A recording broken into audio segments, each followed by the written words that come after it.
Pues es de mucho gozo, de mucho agrado en esta mañana poder compartir con ustedes. Siempre que vengo por Quinchía, veo la capilla casi que llena y eso me llena de mucha alegría, de mucho gozo, porque el Señor está haciendo su obra, ¿cierto? Recuerdo las palabras gracias hermano, del profeta Isaías, cuando allá en el capítulo 53, habla de los sufrimientos del Señor Jesucristo, dice que verá el fruto de la aflicción de su alma y quedará satisfecho. Eso es realmente pues digno de recordar y de tener en cuenta cuando yo los veo a ustedes y me veo a mí mismo como salvo por la gracia del Señor. Dios, Señor, nosotros somos el fruto de tu sufrimiento. Somos el fruto de tu aflicción. Y entonces pienso qué satisfacción puede sentir el Señor de saber que su sufrimiento en la cruz tuvo un resultado, ¿cierto? Un resultado muy positivo. Pues bueno, mis hermanos, en esta mañana estaba pensando qué compartir con ustedes y pues la verdad es que hay un tema que a mí generalmente me apasiona y es Jesús mismo, ¿cierto? Jesús mismo, cuando estuvo en la tierra, el Señor Jesús hizo muchas señales, muchos milagros. Predicó unos sermones que seguramente recordamos, que conocemos y que decimos, qué maravilloso es el Señor. Pero quisiera en particular que miráramos San Lucas capítulo 8.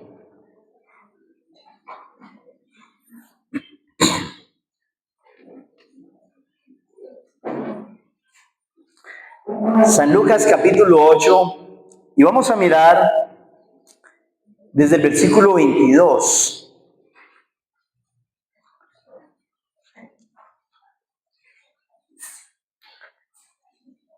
Versículo 22 de San Lucas capítulo 8 dice así: Aconteció un día que entró en una barca, Jesús entró en una barca con sus discípulos y les dijo, pasemos al otro lado del lago, y partieron. Pero mientras navegaban, él se durmió y se desencadenó una tempestad de viento en el lago y se anegaban y peligraban. Y vinieron a él y le despertaron diciendo, Maestro, Maestro, que perecemos. Despertando él, reprendió al viento y a las olas, y cesaron, y se hizo bonanza. Y les dijo, ¿dónde está vuestra fe? Y atemorizados se maravillaban y se decían los unos a los otros, ¿quién es este que aún a los vientos y a las aguas manda y le obedecen? Vamos a orar. Señor, gracias una vez más por tu palabra, porque en ella encontramos, Señor, todas esas maravillas que nos hacen recordar ese Salvador tan maravilloso que un día descendió del cielo para cumplir esa obra maravillosa de redimirnos. Esperamos que en esta mañana tu Espíritu Santo realmente toque nuestros corazones, que nos permita entender el mensaje que tú quieres dejar en el corazón de cada uno de nosotros. Amén.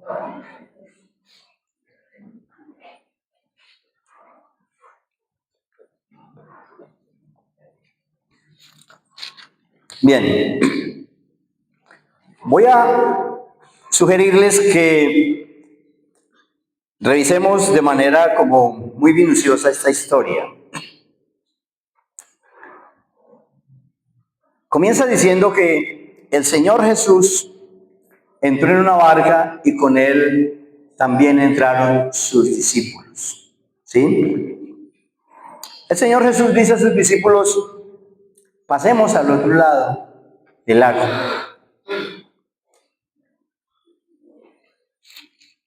Y entonces entraron a la barca y partieron, ¿cierto? Se fueron al otro lado. Pero sucedió algo mientras ellos iban navegando, y es que el Señor Jesús estaba cansado, tenía sueño, y entonces buscó un espacio en la barca donde acostarse a dormir. Y efectivamente el Señor Jesús se durmió. Ellos seguramente iban pensando en el sitio, en el lugar hacia donde se dirigían, y de pronto una gran tempestad y un viento muy fuerte empezó a golpear la nave. Eso es algo muy normal cuando uno está mar adentro, ¿cierto? Las olas son muy fuertes, pero aquí era algo muy especial porque las aguas comenzaron seguramente a entrar un poco en la barca y entonces ellos se asustaron, tuvieron mucho miedo.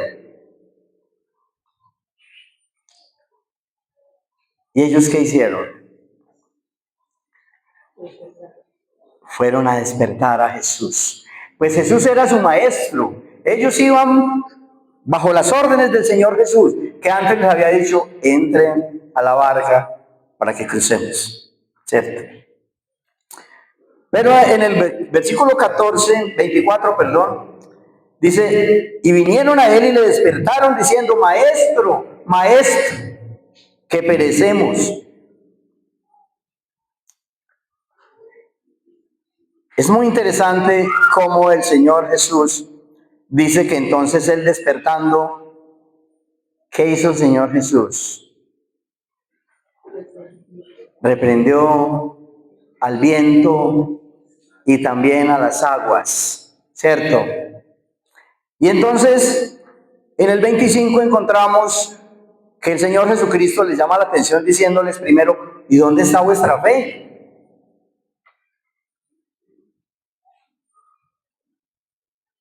Pero la Biblia nos dice que ellos, los discípulos del Señor Jesús, atemorizados, se maravillaban, pero empezaron a preguntarse el uno al otro.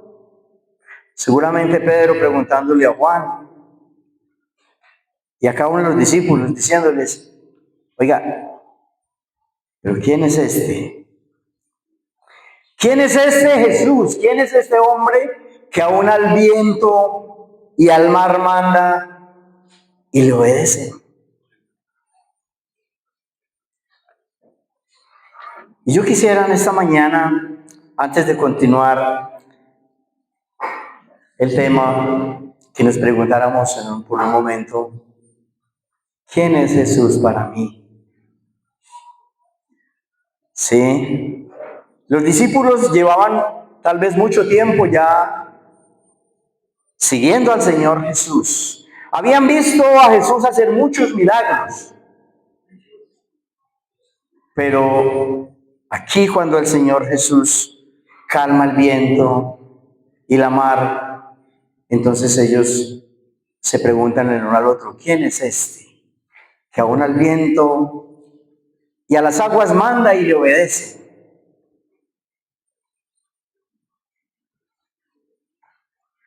¿Qué podríamos decir acerca de Jesús nosotros en esta mañana? Seguramente podríamos concluir lo mismo y decir, Jesús, ¿quién es? Pues es nuestro Salvador, ¿cierto? Él vino a morir en la cruz por usted y por mí, por una sola razón, y es que Él quería salvarnos. Él quería que nosotros no fuésemos a un lugar de condenación eterna. Y entonces Él se dispuso, he aquí, oh Dios, Yo vengo para hacer tu voluntad. Quita lo primero para establecer esto último. La voluntad del Padre estaba siendo cumplida en Jesús. Y quiero que miremos en Mateo capítulo 16.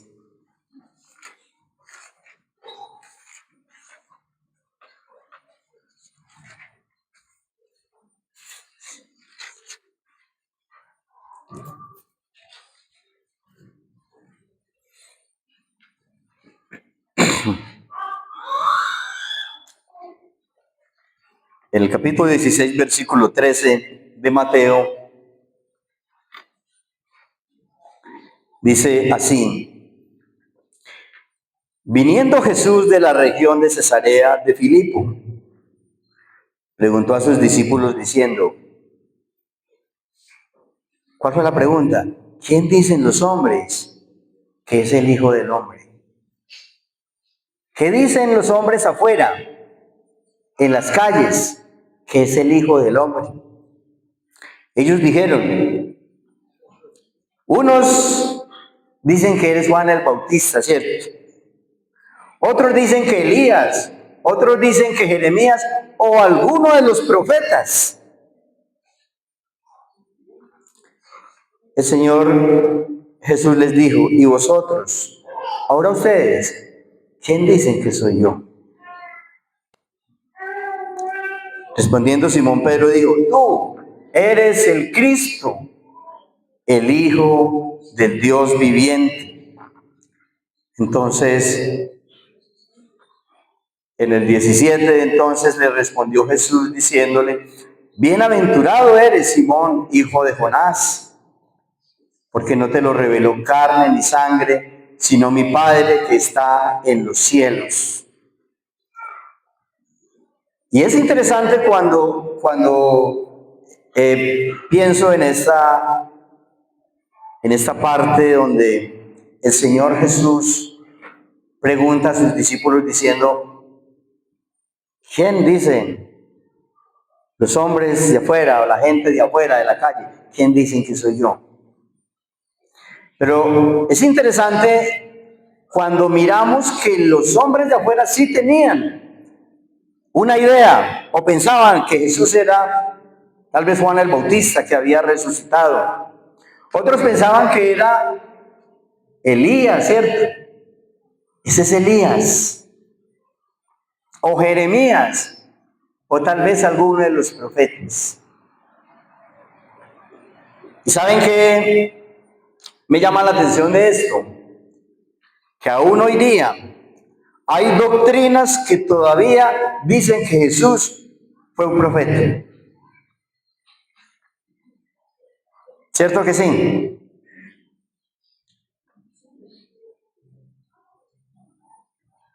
Y cuando el Señor Jesús pregunta a sus discípulos, bueno, entonces, eso es lo que dice la gente de afuera, pero ahora ustedes, ¿qué dicen? ¿Quién piensan que soy yo? Y es realmente maravillosa la respuesta de Pedro, ¿cierto? Tú eres el Cristo, el Hijo del Dios viviente. Tú eres el Mesías anunciado por los profetas desde hace muchos años y esperado por el pueblo de Israel. Ese era Jesús, el que estaba con ellos. Entonces, es muy interesante cuando pienso en quién es realmente Jesús, qué representa Jesús en mi vida.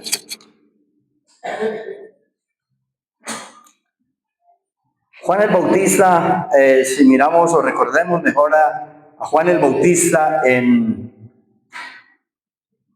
San Juan capítulo 1, tal vez versículo 29 creo, nos dice que Juan vio a Jesús que venía.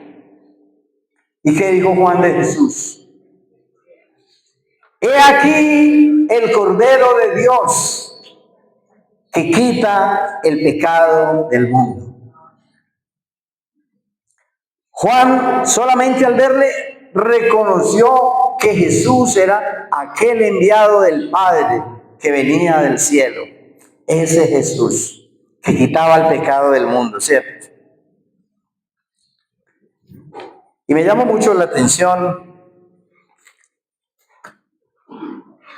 miremos Colosenses capítulo 1.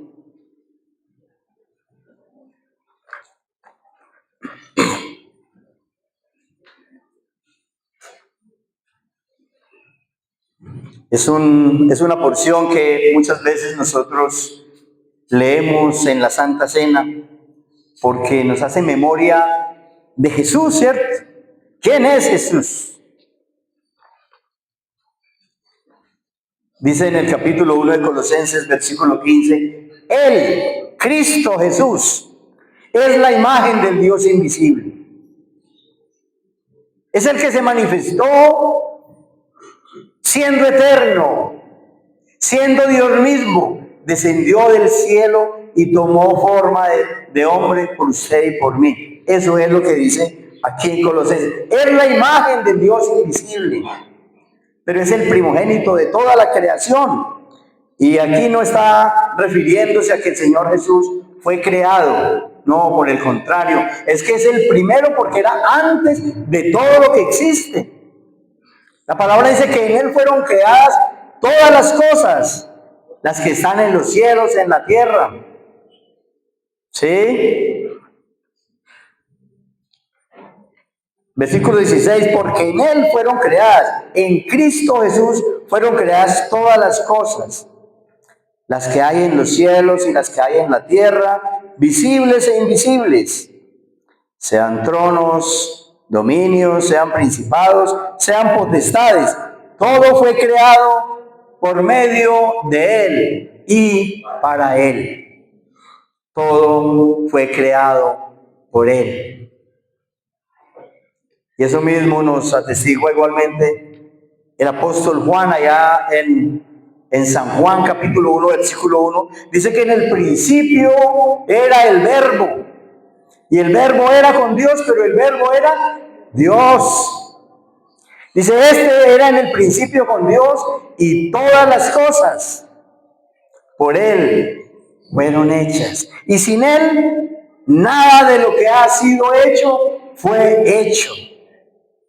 Qué maravilloso pensar en esta mañana que Jesús es el Creador, pero que ese Creador nos amó de tal manera que descendió del cielo. Que descendió desde el cielo mismo. También dice en Colosenses el versículo 18 que Cristo es la cabeza del cuerpo, que es la iglesia. Nosotros somos la iglesia del Señor, pero Él es la cabeza. Qué maravilloso, ¿cierto? Cuando pensamos en eso. El que es el principio, el primogénito de entre los muertos, para que en todo tenga la preeminencia, para que en todo el Señor Jesucristo tenga el primer lugar. Y lo maravilloso es que en el versículo 19 dice que agradó al Padre, por cuanto agradó al Padre que en Él, que en Jesús habitase toda la plenitud de la deidad.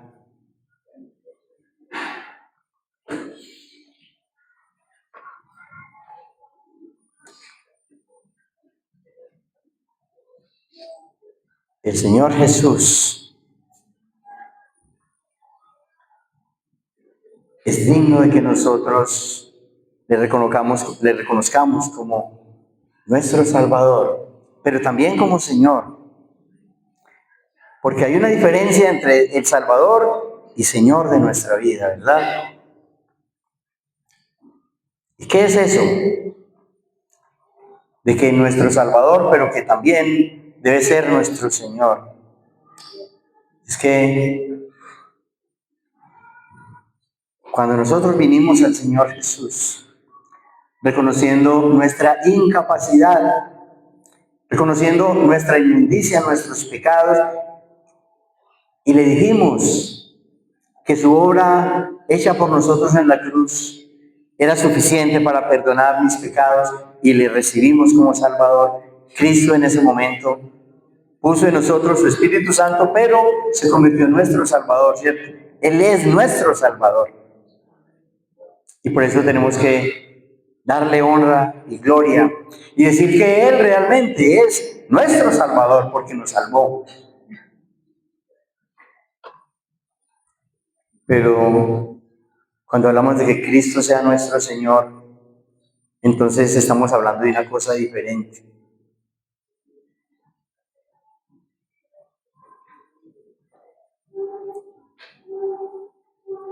Y lo que estamos diciendo entonces es que si Él es nuestro Señor, nosotros somos siervos suyos o esclavos suyos.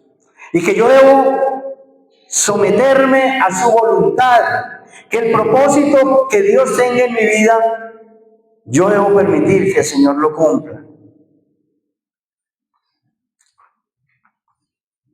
Yo sé que Dios tiene un propósito muy especial en la vida de todos y cada uno de ustedes. Sería preguntarnos en esta mañana y pregúntese usted mismo, ¿estoy cumpliendo el propósito para el cual fui llamado por el Señor? ¿Soy yo un siervo obediente a su Señor?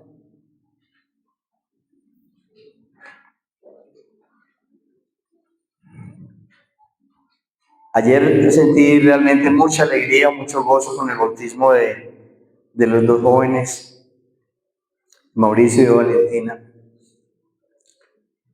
Porque eso es parte del proceso de obediencia. Eso es parte, sí, Señor. Si tú eres mi Señor, entonces yo estoy dispuesto o dispuesta a hacer tu voluntad. Me someto a tu palabra. Si quiero obedecerte.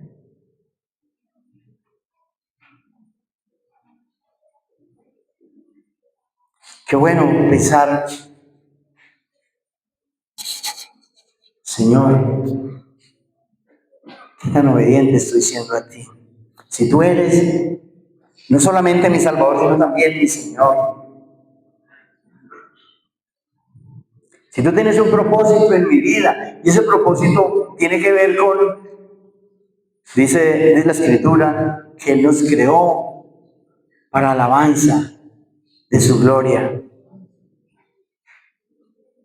Para alabanza de su gloria nos creó.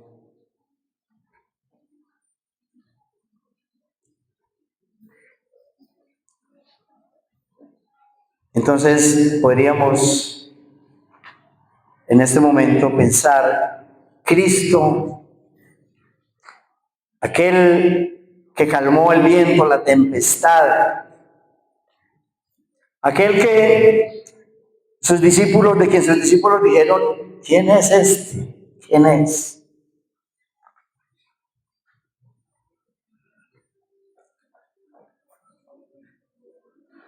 Vemos entonces que la Escritura nos da unas respuestas cuando Pedro le dice a Jesús, tú eres el Cristo, tú eres el Hijo del Dios viviente. A Juan el Bautista entonces le oímos decir también, he aquí el Cordero de Dios.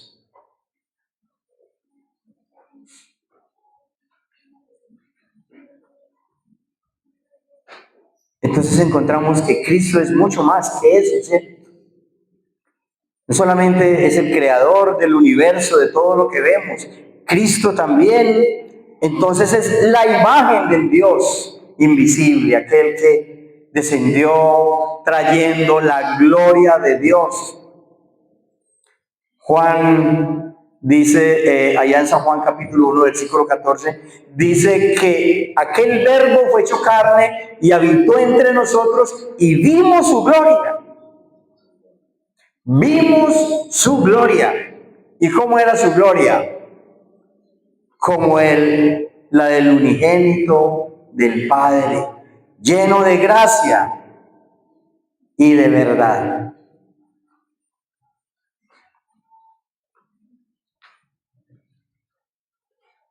Eso es algo que realmente es maravilloso recordar. Cristo, lleno de gracia y de verdad, pero que Él también es la cabeza de la iglesia. Dice también la Escritura que es nuestra esperanza de gloria. Los que hemos puesto nuestra confianza en el Señor, disfrutamos de una esperanza de gloria, y no aquí. ¿A dónde es? Es en el cielo, porque es eterna. Y lo que hay aquí en la tierra no puede ser eterno. Se acaba, ¿cierto?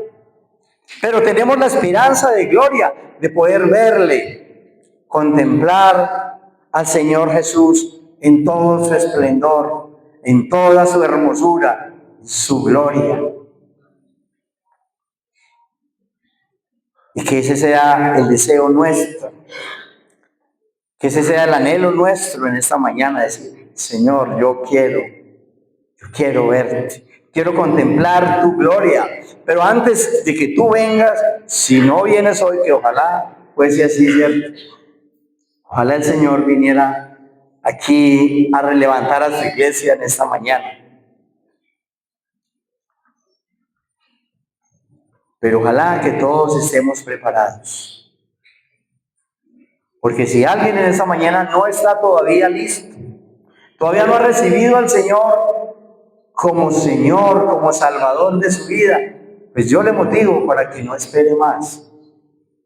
La palabra dice que hoy es el día aceptable. Hoy es el día de salvación. No es mañana, porque el mañana es incierto. Dios no nos prometió mañana.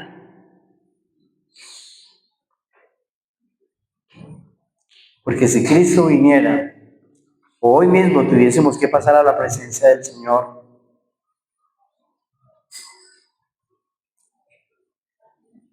entonces la pregunta es, ¿estamos listos? ¿Cierto? Ojalá que así sea, que todos estemos listos, porque Cristo el Señor, entonces vemos que es realmente mucho para nosotros. Yo quiero que en esta mañana, si usted de este mensaje se lleve la pregunta, se diga, ¿qué significa Cristo en mi vida? ¿Qué representa Él para mí?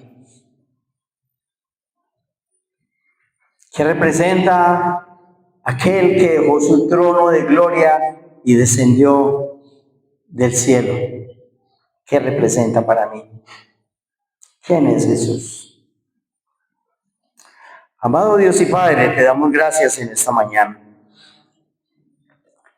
porque tú nos revelas a través de tu palabra a tu Hijo amado, al Señor Jesucristo. Aquel que descendiendo del cielo vino para hacer tu voluntad y se humilló hasta lo sumo. ¿Cuántos sufrimientos tuvo que padecer el Señor Jesús por nosotros cuando fue a la cruz? Pero luego vemos al Señor Jesucristo victorioso, levantándose de la tumba. Y hoy ese Cristo está sentado a tu diestra, oh Padre amado, asentado a la diestra del Padre.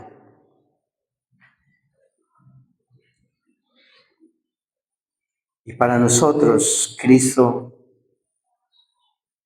debe significar todo. Te pedimos que nos ayudes para que en nuestra vida podamos reflejar al Señor Jesucristo, a tu Hijo amado. Queremos orar, Señor, por las personas que todavía no te han recibido a ti como Señor, como Salvador de sus vidas. Padre, te pedimos que tú les llames. Que tú toques a la puerta de sus corazones, Señor, y que ellos puedan abrir sus puertas para que tú entres a morar ahí. pues sabemos que no hay oportunidad después de la muerte. Pero para nosotros los que hemos creído, los que te tenemos a ti, Señor, gracias porque tú ya nos salvaste. Gracias porque tú perdonaste nuestros pecados. Ahora ya hemos sido justificados y santificados en ti. Por eso te alabamos, Señor. Y permite que cada día en nosotros pueda estar muy presente, Señor, también esta reflexión de lo que el Señor Jesucristo representa o significa para mí.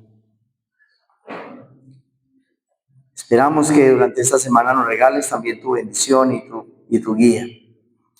Lo pedimos en el nombre de tu Hijo amado, nuestro Señor Jesús. Amén.